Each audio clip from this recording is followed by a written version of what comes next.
Opa pessoal, aqui está falando com vocês é o Gustavo. Eu ajudo você, profissional da área de meio ambiente, a se tornar um profissional completo utilizando o geoprocessamento como ferramenta. No vídeo de hoje eu vou falar um pouquinho com vocês sobre curva de nível, o que é, de onde vem, para que serve, qual que é a parte conceitual por trás da curva de nível que às vezes muitos de nós não conhecemos e a gente só faz no automático, aprende uma ferramentazinha que faz e faz no automático, mas não entende o conceito por trás. E eu quero trazer isso para vocês hoje, que eu acho que isso pode acrescentar bastante e facilitar a leitura dos mapas topográficos e das informações topográficas que vocês têm gerado a partir de curvas de nível. Tá bom? Então vem comigo que hoje vai ser bem interessante. Então, pessoal, o que são curvas de nível?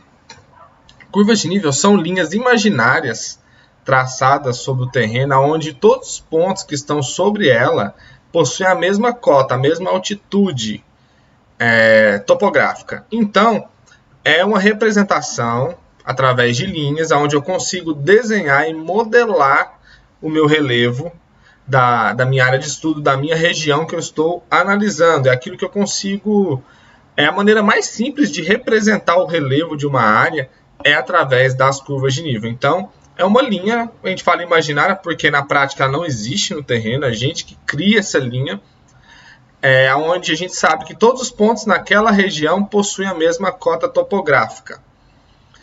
Tem alguns princípios, pessoal, que é importante a gente saber das características dessas curvas de nível, porque elas não são simplesmente linhas que a gente gera de forma ali aleatória, sem nenhum conceito por trás. É importante a gente saber por quê, senão nós podemos gerar aí dados errados, dados imprecisos, porque a gente não sabe ali fazer uma leitura e analisar o produto que a gente gerou. Muitas vezes, como eu mencionei na introdução, a gente aprende uma ferramenta, a gente aprende como chegar ao produto final, mas a gente não sabe muitas vezes analisar esse produto para ver se a gente gerou um produto de qualidade, porque a gente não sabe o conceito por trás dele. Então é importantíssimo a gente conhecer as características básicas do que é uma curva de nível, como ela pode ser, para que a gente possa aí ter ciência e trabalhar de forma consciente mesmo. O meu lema e a minha filosofia aqui como profissional da área de geoprocessamento, como profissional que está disposto aqui a ensinar vocês, a trazer conhecimento a vocês, não criar um monte de apertador de botão, um monte de robozinho que aprende como clicar em algum software e gerar um arquivo no final. Não, eu quero que vocês sejam técnicos, profissionais, pensantes, que vão entender o que vocês estão fazendo e saber analisar o que vocês estão fazendo no final. Porque se você não souber analisar o seu produto final, você vai estar ali sob o risco de estar entregando um produto ruim, por não conhecer os conceitos, a base sobre aquele produto. Então, pessoal, quais são as características básicas, principais que a gente precisa saber das curvas de nível? A primeira, essas curvas de nível tendem a ser paralelas, uma com a outra. Normalmente, elas vão ser paralelas entre elas. Tá bom? Quando a gente analisa um mapa topográfico, eu vou até mostrar para vocês um exemplo aqui na tela agora. Olha para vocês verem. Nesse mapa aqui a gente consegue ver como que é a estrutura dessas curvas. Normalmente, elas são paralelas. Então, isso é a primeira regra que a gente começa a analisar o produto para ver se de fato ele está coerente com a estrutura das curvas de nível. O segundo ponto, pessoal, é que todos os pontos dessa curva, como eu já falei, no conceito base, eles possuem a mesma cota topográfica. Se porventura algum ponto dessa curva não está com essa mesma cota, você tem aí um dado errado. Foi gerado de forma errada, houve alguma anomalia no processamento do seu dado, na ferramenta, não sei, mas está errado. Se tiver algum ponto dessa curva que não corresponde à mesma cota de todo o restante dela, tem alguma coisa errada aí. Até se você for fazer um desenho de alguma curva de nível, vamos dizer, no olho, à mão, de forma assim, não automatizada, não através de um algoritmo computacional, porque é possível. Antigamente era feita o desenho das curvas de nível através de perfis que a gente elaborava no papel mesmo, a gente marcava as curvas e ia desenhando à mão, através dos pontos cotados que a gente identificava e traçava à mão. Eu mesmo, quando eu estava lá na faculdade, eu fiz vários mapas de curvas de nível dessa maneira. Então, Antigamente era assim, hoje, com o advento da tecnologia, nós não precisamos mais traçar isso à mão, mas a gente não sabe a necessidade de cada um dos projetos, eventualmente possa acontecer. Isso já aconteceu pessoalmente comigo em algum momento, lá atrás, que eu precisei fazer uma análise topográfica onde não tinha insumo suficiente, eu precisei traçar isso meio no olho. Mas é sempre fundamental e importante que você tenha total consciência de que os pontos ali sob essa curva devem estar com a mesma cota topográfica.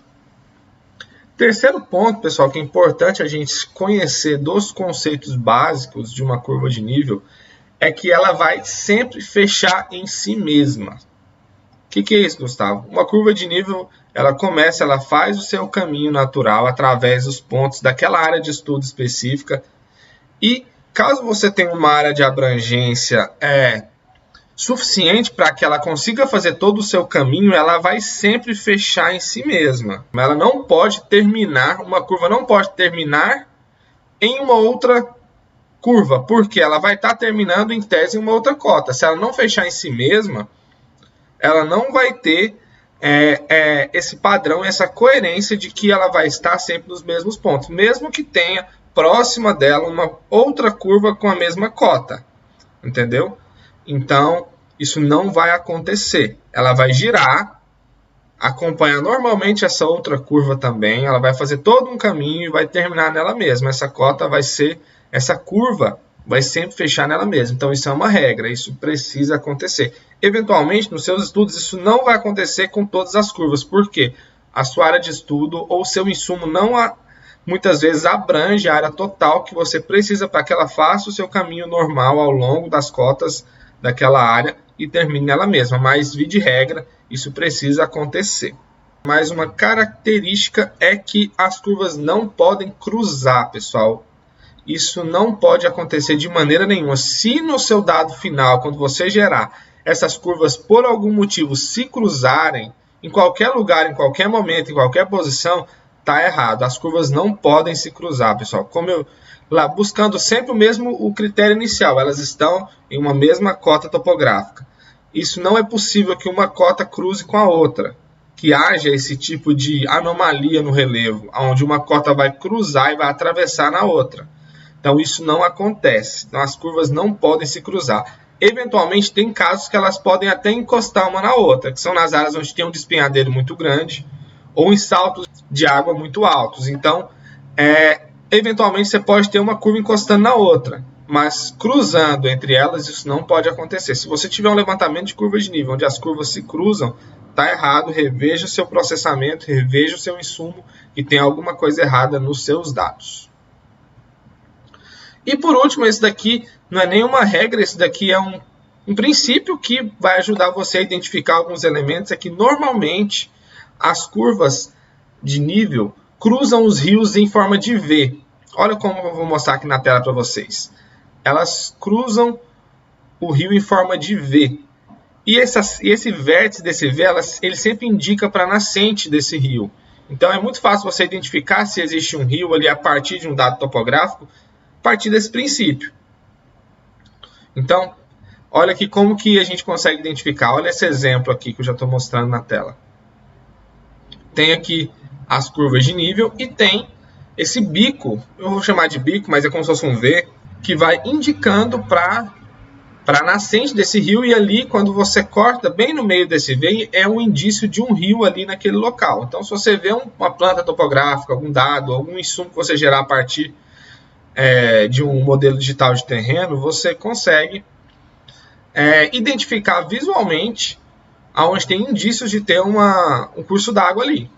Então, isso é um indício muito grande de um curso d'água existente naquela região. Terminamos então, pessoal, as principais características aqui das curvas de nível. A gente vai passar para um outro item que é importante a gente saber antes da gente ir para a prática. Esse vídeo não é só teoria, eu vou mostrar para vocês a ferramenta do ArcGIS que gera essas curvas de nível. Então, agora, para a gente entender a parte final das curvas, depois de entender o conceito, tem um outro que é muito importante, não só importante como fundamental, que é a equidistância dessas curvas. O que é equidistância, Gustavo? Não é a distância horizontal entre elas. sim a distância vertical. O que é a distância vertical? É a distância, a altitude entre elas, ou seja, o espaço dentro do relevo, na altura dessas curvas de nível que ocorre entre uma e outra. Estou falando desses termos às vezes mais coloquiais, mais simplificados, é para facilitar para vocês, pessoal. Eu não quero ficar aqui complicando, trazendo muito termo técnico, mas é importante às vezes tentar dar uma simplificada. Então, basicamente é a distância vertical entre uma e outra para a gente identificar ali a estrutura desse relevo. Essa equidistância, ela muitas vezes, para a gente definir qual vai ser a equidistância que eu vou escolher para o meu produto, a gente utiliza como regra a escala da carta. Então, eu vou mostrar para vocês um esqueminha aqui que a gente utiliza para definir qual é a equidistância. Porém, trazendo agora para a vida prática mesmo, muitas vezes você pode fazer elaborar um estudo de curva de nível com uma equidistância conforme a sua necessidade, porém sempre entendendo que a representação dele muitas vezes não vai ser adequada por conta da escala do mapa final que você vai estar representando. Então, a equidistância das curvas interfere diretamente na representação da escala final do seu mapa. Então, se você vai fazer um mapa na escala de 1 para 1 milhão e você quer representar curvas de 1 metro, não é possível, você não consegue representar essas curvas em um mapa na escala de 1 milhão, de 1 para 1 milhão. Você não tem ali uma representação visual adequada para modelar aquele terreno. Então, por isso que essa equidistância, para a representação final em mapa, você precisa seguir uma regrinha aqui a partir da escala da carta. Se não, se for somente para um estudo ou para gerar um outro processo, você pode gerar a equidistância conforme a necessidade do seu estudo ou do seu próprio cliente também. Então, entendam essa regra conceitual básica da equidistância a partir da escala, porém, se você não for precisar representar em um mapa final, não se apegue tanto a isso. Você pode sim definir a equidistância conforme o padrão do seu projeto, do seu cliente, do seu estudo. E por último, para a gente poder ir para a parte prática, é a representação final desse mapa. O que é essa representação final? Eu preciso representar essas curvas de uma maneira que eu consiga entender a dinâmica desse terreno, a dinâmica desse relevo. E qual que é a melhor maneira de eu representar? A gente precisa destacar algumas curvas e cotar elas. Pense comigo, pessoal.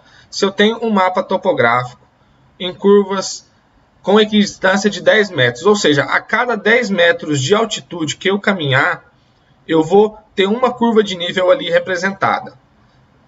Dependendo da minha área de estudo, da escala do meu mapa, eu vou ter uma infinidade de curvas de nível. Se eu precisar cotar uma por uma, você imagina como vai ficar poluído esse mapa, como vai ficar desagradável a leitura, a visualização dele. Então, a gente trata essa representação de uma outra maneira dentro da representação de mapa topográfico de curva de nível. Como que é? A gente utiliza o critério das curvas mestras. O que são as curvas mestras? São curvas que têm um destaque maior no mapa. Normalmente, ela tem uma espessura maior dentro da representação. Vou mostrar para vocês um exemplo aqui. Em relação às outras curvas que nós chamamos de intermediárias. Então, a gente identifica as intermediárias a partir das curvas mestras. Ou seja, eu vou representar a cota das curvas mestras. Então, quando você tem um intervalo entre uma curva mestra e outra, ali você tem as curvas intermediárias e a partir dessa relação, você consegue identificar qual cota é. Porque você vê da onde está crescendo, da onde está mais alto e mais baixo, e você vê se está decrescendo e consegue ali identificar essas curvas a partir das curvas mestras. E normalmente essas curvas mestras a gente utiliza um critério de ser a quinta curva a partir da equidistância que você definiu. Então, para deixar mais prático aqui essa parte. Se eu definir uma equidistância de 10 metros, eu vou colocar uma curva mestra a cada 50 metros. Então, nas cotas a cada 50 metros, eu vou marcar uma curva mestra e vou cotar ela no meu mapa para poder fazer uma leitura adequada. Se eu tenho um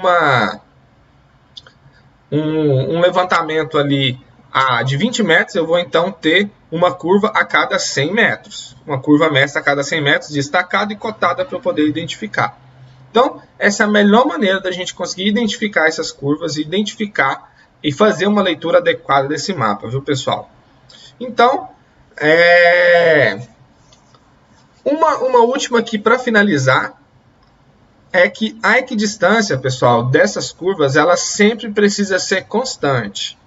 Eu não posso definir uma equidistância variável entre cada curva, senão eu não tenho uma leitura adequada e correta do meu terreno. Eu não conseguiria fazer essa leitura, porque a regra principal de leitura desse mapa é ter uma equidistância constante, ou seja, todo o espaço entre as curvas, esse espaço, vamos dizer, vertical, vai ser padrão, sempre vai ser o mesmo. Então, quando a gente vê um mapa topográfico, a distância horizontal entre uma curva e outra não necessariamente quer dizer a distância vertical.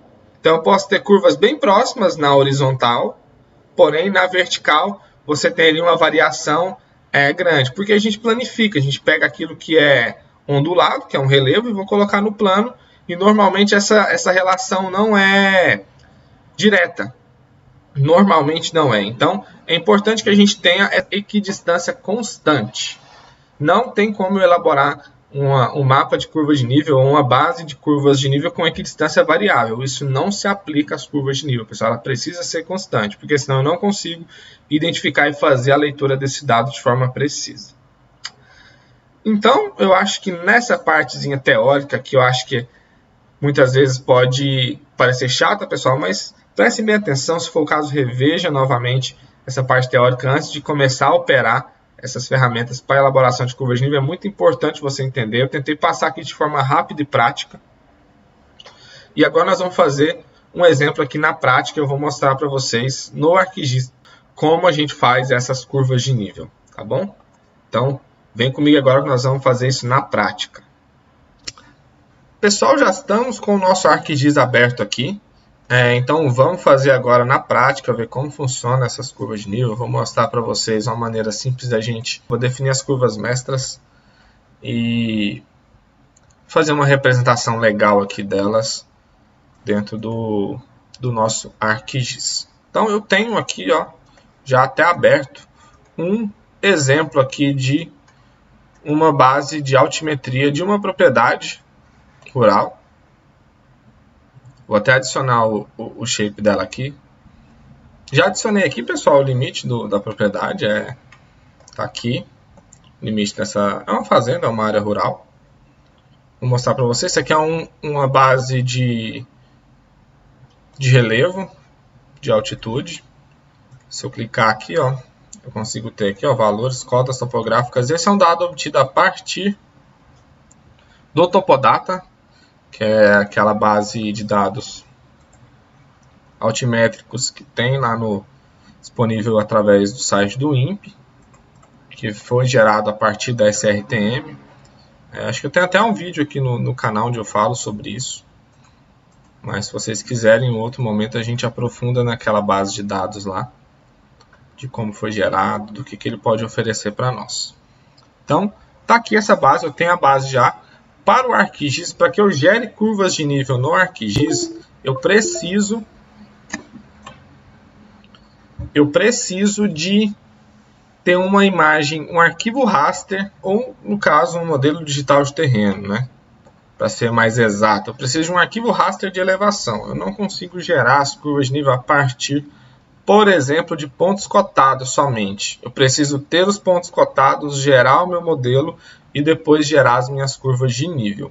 Então, é fundamental que a gente tenha um modelo digital de terreno adequado para a escala que a gente vai trabalhar, adequado para o produto que a gente precisa gerar. Nesse caso aqui, ele me serve porque eu não tenho uma exigência de precisão. A gente está aqui fazendo um teste, demonstrando uma ferramenta. Não é o vídeo onde a gente vai falar sobre padrão de exatidão cartográfica ou algo dessa natureza. Eu vou só demonstrar para vocês como fazer, é bem simples.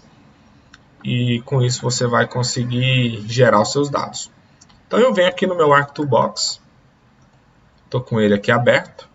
Eu vou ter que entrar nessa aba de Special Analysis Tools. Por quê? Essa geração de curvas de nível entra dentro do critério de análise espacial. Eu vou fazer um vídeo, pessoal, só sobre análise espacial para vocês. Explicando o que é, quais os fundamentos, quais os produtos que a gente pode gerar a partir de uma análise espacial, tudo mais. Sobre isso, eu vou fazer futuramente um vídeo só sobre isso. Dentro aqui do Special Analysis, eu vou procurar aqui uma opção que é Surface, que é o que? Onde diz respeito a uma análise específica de superfície. E aqui dentro eu tenho algumas ferramentas. Não vou aqui mencionar todas, mas aqui eu tenho a principal, que é a curva de nível, que é essa ferramenta Contour. Abrindo ela, eu vou selecionar aqui o meu arquivo raster de entrada, que é aquele dado de relevo que eu vou precisar para gerar as minhas curvas de nível. O diretório, eu vou até manter esse diretório padrão do ArcGIS, que é o GDB que ele gera dentro do computador. Não vou alterar. Aqui, ó, em Contour Interval, eu vou definir a equidistância das minhas curvas, o intervalo entre cada uma delas que eu quero. Então, nesse caso, lembra, eu quero representar aqui uma escala bem pequena, a escala provavelmente de 1 para 1000, aqui ó, tá 1 para 40.000. Essa escala, vamos pôr aqui, se eu for representar de 1 para 1000 está muito pequena, então a gente pode manter de 1 para 40.000, a gente consegue aqui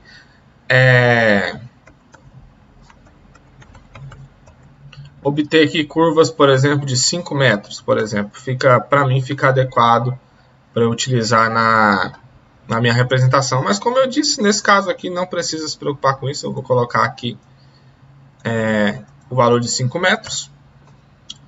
Aqui, ó, em base, contorno, o que é isso, pessoal? É porque eu posso querer gerar curvas de nível a partir de uma cota específica. Por exemplo, eu quero só as curvas que estão a partir da cota 500, a partir da cota 400. Eu posso gerar essa curva a partir dessa referência. Então, essa ferramenta serve para isso, essa opção. Nesse caso, para mim não me importa.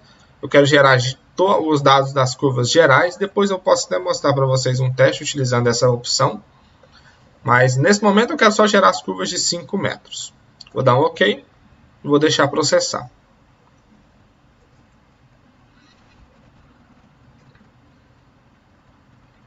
Concluído, como vocês já sabem, o meu ArcGIS está configurado para quando o processamento funcionar, eu conseguir ele não aparecer mais nada, já finalizar aquela ferramenta de processamento. Então tá aqui as minhas curvas de nível, vou desligar, foram geradas. Se eu clicar aqui em cima com o meu Identify, eu vou ter aqui a curva na cota 585, a curva na cota 580, aqui 575, então aqui está mais alto, ela está descendo, 570, 565, 560. Então esse é um terreno que eu consigo, só de visualizar aqui as cotas, eu consigo identificar que ele está mais alto, ele vem descendo, olha. Aqui você percebe que o espaçamento entre uma curva e outra é menor, então aqui naturalmente a declividade, o desnível é maior, porque eu tenho um espaço horizontal pequeno e a mesma variação. Aqui, ó, quando você tem um espaço grande entre uma curva e outra, você consegue identificar que o desnível é menor entre elas. Então, essa é a leitura que você consegue fazer a partir de um dado topográfico como esse. Agora, como que a gente vai definir as nossas curvas mestras? Eu venho aqui, abro a minha tabela de atributos, eu vou ter aqui esses dados, eu vou criar aqui uma coluna, que eu vou colocar aqui mestras, só para poder destacar aqui, marcar quais são mestras e quais são intermediárias. Tá certo, pessoal? Para eu poder cotar só elas depois. Dá um OK. Nesse caso aqui, eu preciso representar a cada 25 metros as minhas curvas mestras. Então, eu vou pegar, por exemplo, a cota 525, eu vou tratar como uma curva mestra, a cota 550, a cota 575 e a cota 600. São essas as curvas que eu vou marcar como curva mestra. Então, vamos lá.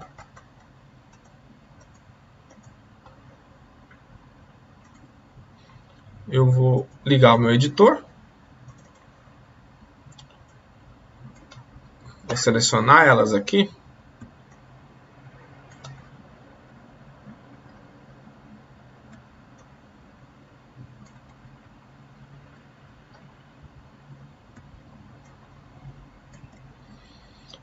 Vou marcar só o que está selecionado e vou chamar elas aqui de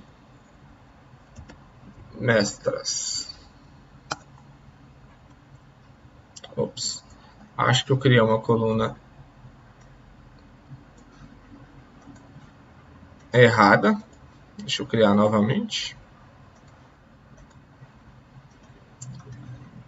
Eu coloquei uma coluna de número, eu quero uma de texto. Vou colocar aqui descrição. Pode ser 50 mesmo. Vou até ocultar essa coluna para ficar mais fácil. E vamos fazer a mesma seleção.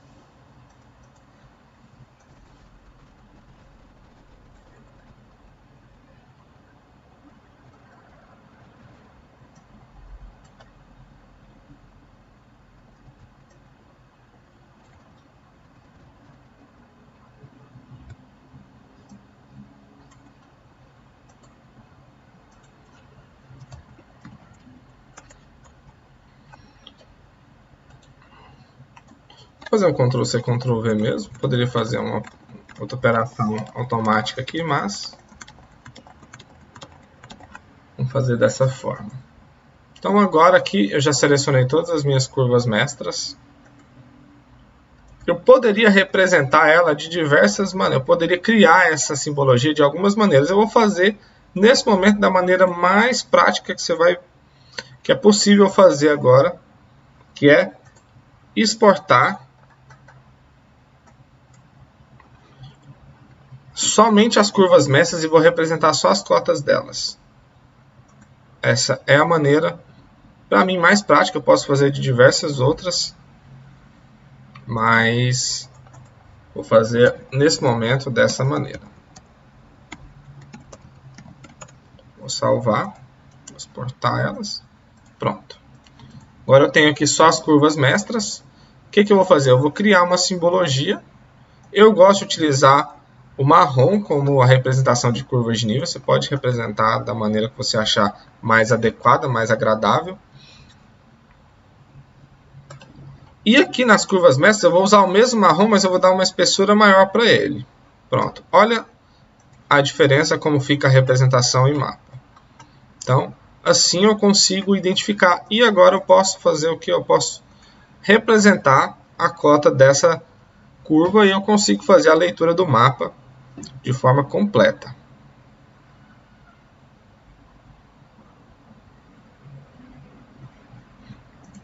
Vou pegar aqui, ó, essa coluna contorno. Vou configurar, vou deixar como está. A gente pode aqui, tem alguns caminhos da gente representar um pouquinho diferente também, mas eu quero só mostrar de forma bem simplificada como colocar essas cotas e como definir elas. Então, tá aqui. Eu consigo agora, sem clicar em nada, só fazer essa leitura. A cota 575, aqui é 550, você tem 1, 2, 3, 4. No intervalo entre 5 curvas, você tem a curva mestra para poder identificar e fazer essa verificação. Então, olha aqui. Percebe que essa curva continua aqui. Está mais alto e aqui vai descendo o terreno. Então, desse jeito, a gente consegue ver toda a dinâmica dessa propriedade para poder finalizar. Dessa forma que eu poderia já finalizar um layout de curvas de nível, que eu teria um mapa aqui adequado para esse processo. Então, pessoal, só vou mostrar para vocês aqui essa outra ferramenta, onde eu posso delimitar essas curvas a partir de uma cota específica. Você vem aqui em altimetria, vou deixar o mesmo diretório, vou manter os mesmos 5 metros e aqui eu vou falar para o programa que eu quero que esse processamento ocorra a partir da cota 558, por exemplo. Então, ele vai contar 5 metros a partir da cota 558 e vai gerar esse dado para mim. Pronto. Tá aqui, vocês perceberam que vai estar ficou diferente do outro, porque eu estou tendo uma referência diferente, estou tendo uma referência a partir da cota 558, tanto que os intervalos aqui agora vão ficar quebrados, ó, percebe? 523. Então, isso tudo aqui eu consigo gerar, vai variar conforme o produto que você queira entregar. Eu recentemente precisei fazer um estudo dessa natureza, então isso foi útil para mim gerar o meu produto. Então, eu acho que por hoje é só, pessoal. A gente finalizou aqui essa parte de curva de nível. A gente pode explorar um pouco mais isso em outros vídeos, então deixem aí nos comentários se vocês querem que eu aprofunde mais nesse conteúdo, nesse tema, que eu acho que a gente pode trabalhar ele de mais outras maneiras. Então, deixe nos comentários, curte esse vídeo, compartilha, se inscreva aqui no meu canal do YouTube. Me siga em todas as minhas redes sociais, lá no Instagram, Tudo Sobre Gel. Na minha página do Facebook também é Tudo Sobre Gel. Se inscreva no meu canal do Telegram. Ele está meio paralisado nos últimos dias, mas eu vou começar a postar bastante coisa nele lá. Então não deixe de se inscrever, que é um contato mais direto, é um contato mais próximo com vocês, sem roteiro, sem